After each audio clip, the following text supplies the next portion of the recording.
buat orang-orang yang bekerja di malam hari pasti ada challenge sendiri di saat mereka bertugas. Termasuk salah satunya ditambahin makhluk halus.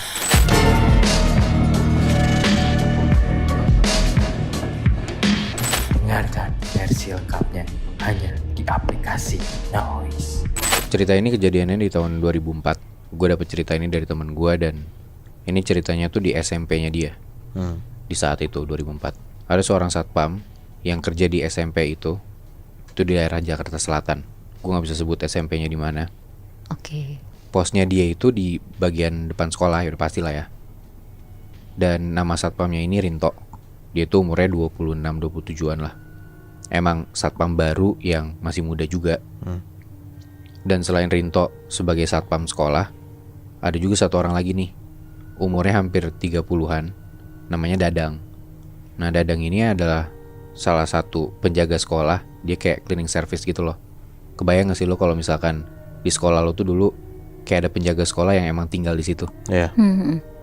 Nah, si Dadang ini rumah atau kamarnya itu letaknya tuh di bagian sudut kiri belakang sekolah.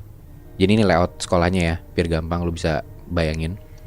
Jadi itu dari bagian depan, dari bagian posnya si satpam ini dari tengah bagian depan sekolah. Ya pasti dong, gerbang sekolah gitu kan.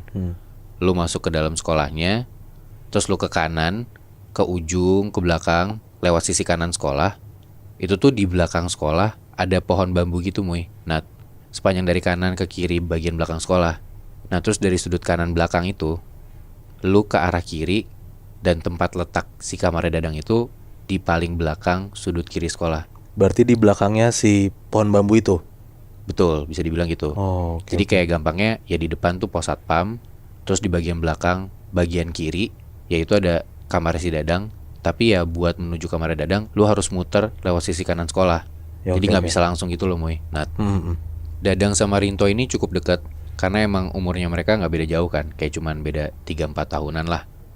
Jadi Rinto sebagai satpam yang baru tuh kalau misalkan mau makan siang atau dia bosen, dia tuh sering mainnya ke tempatnya si Dadang ini, ke kamarnya dia, buat kayak makan, nongkrong-nongkrong gitu. Karena si Rinto juga dia tuh satpam baru, belum setahun kerja di sekolah itu, dia tuh banyak ngobrol lah tentang si sekolah ini sama Dadang. Karena bedanya Dadang tuh udah bertahun-tahun tinggal di sana. Nah di saat itu sekolah tuh lagi ada renovasi Muy. Nah jadi banyak kuli. Gak nginep sih karena gak dibolehin.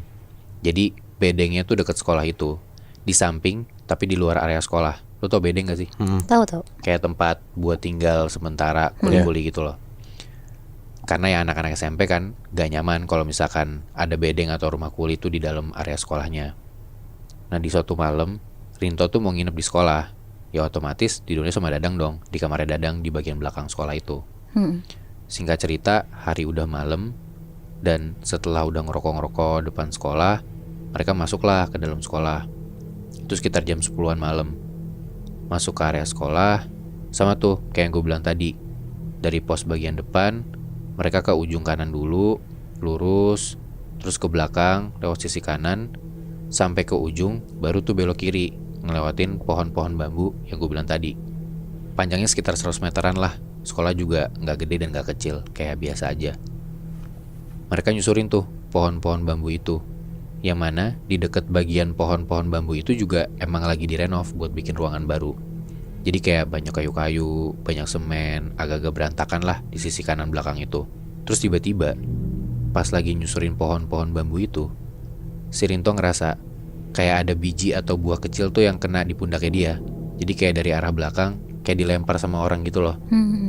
Terus Rinto respon, apaan tuh? Dari situ tuh Dadang langsung nengok. Terus dia teriak ke arah belakang, jangan ganggu. Ada satu komplek di daerah Jakarta Selatan. Rumah-rumah di dalam komplek ini tuh kayak gede-gede banget gitu lebih, Nat. Kayak di daerah Senopati gitu-gitu, kebayang kan? Nah tapi komplek ini bukan komplek buntu. Jadi kayak lo tuh bisa ngelewatin jalanan komplek ini buat motong. Jadi mobil motor pun juga bisa lewat lalu lalang gitu. Jalan pintas berarti. Iya, bisa jalan pintas juga. Nah di sana ada satu rumah tua yang udah lama banget kosong. Orang-orang yang emang udah lama tinggal di sana pun juga udah kebiasa lah lewatin rumah ini malam-malam. Dan mereka pun juga dalam tanda kutip ya, udah kenalan sama si penunggu rumah ini. Sesapam-sapamnya pun juga udah biasa banget kalau misalnya lagi ronda malam-malam ngelewatin rumah itu.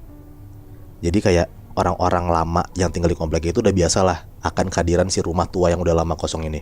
Oke. Nah di komplek itu ada 4 sapamnya. Biasanya 2 pagi dan 2 malam shiftnya. Nah ada satu waktu di tahun 2014, gue diceritain sama temen gue yang tinggal di komplek itu. Ada satu sapam baru gitu Nat.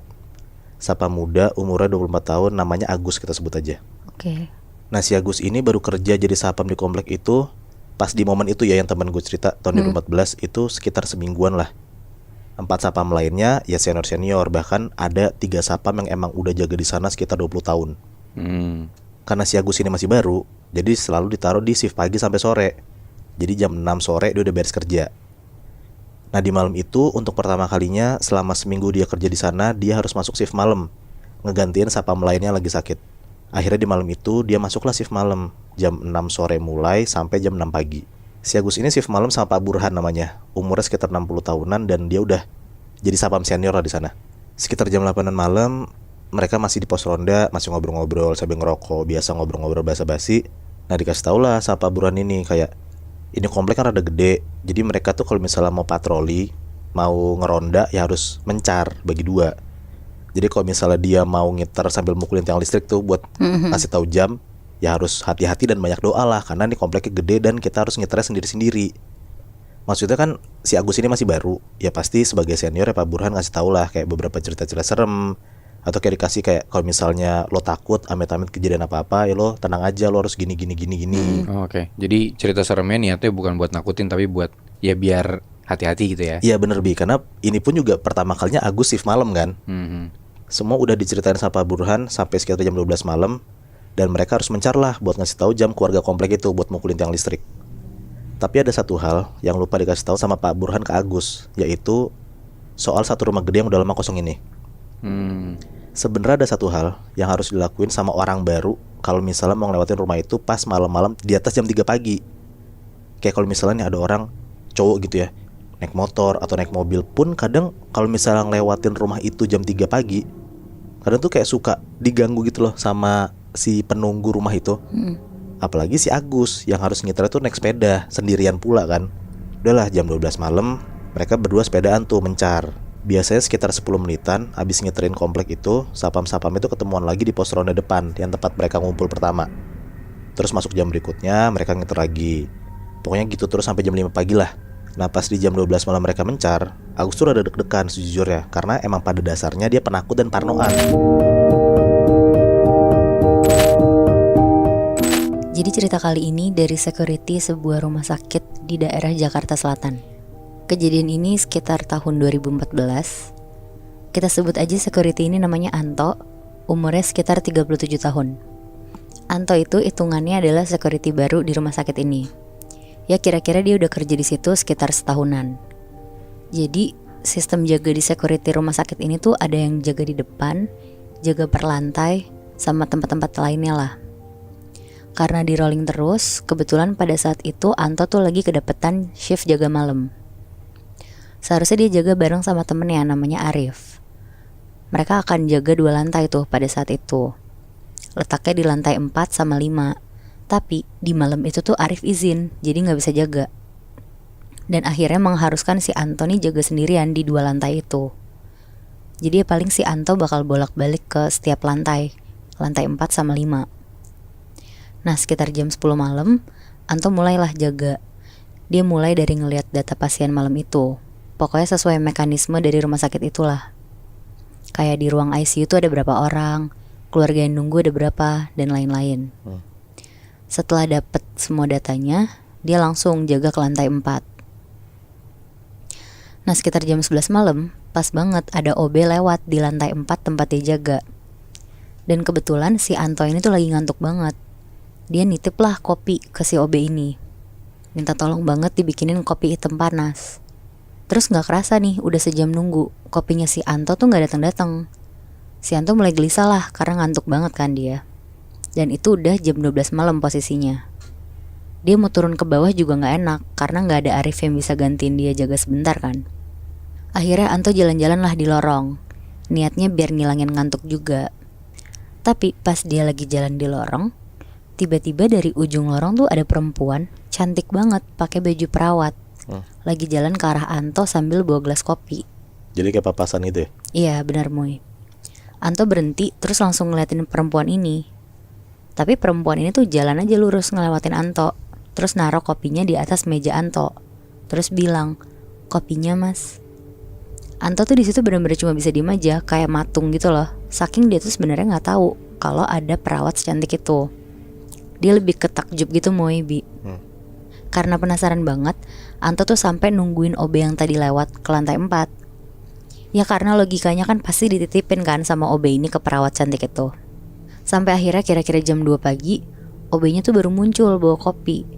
Terus bilang ke Anto, "Mas maaf ya lama, tadi saya bersihin ruangan yang ketumpahan kopi dulu." Terus Anto kan bingung ya, nanyalah dia, "Lah ini tadi ada perawat cakep banget ngasih kopi panas. Udah habis nih kopinya, lihat aja." Terus ditanya lagi sama Anto, "Ada perawat baru ya?" Ngedengar itu OB-nya tuh bingung banget. Dia cuma bisa jawab, "Gak tahu sih ya mas, saya gak nitip siapa-siapa kok buat bikinin kopi si emas."